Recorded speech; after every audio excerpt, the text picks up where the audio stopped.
Mungu anakutengeneza ili apate kukuamini.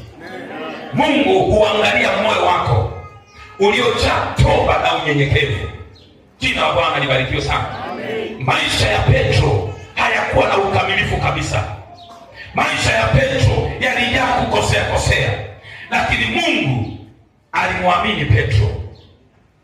Alimwamini kwa sababu alijua atakachofanya ndani yake.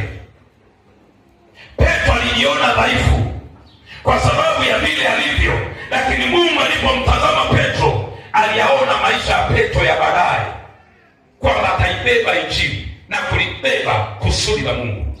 Ndivyo ambavyo Mungu anakutazama.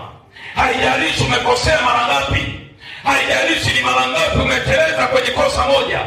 Angalia leo, tengeneza na Mungu, alafu kaa ufahamu wako ukijua kuwa Mungu ananiamini kwa makusudi makubwa ya baadaye. Sema amina. Sema amina. Petro alikosea mara nyingi na hata akafikia kumkana Yesu.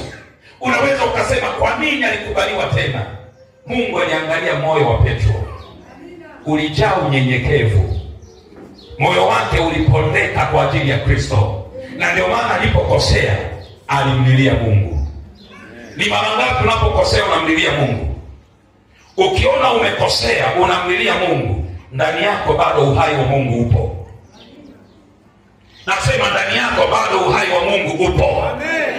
Lakini ukiona unakosea, unaendelea kukosea, maisha yako yameharibika, unaendelea kuishi, unatenda mambo kwa siri, umekataliwa na Bwana. Rudi mstarini ili uweze kuokolewa. Jina la Bwana libarikiwe sana. Jina la Bwana libarikiwe sana.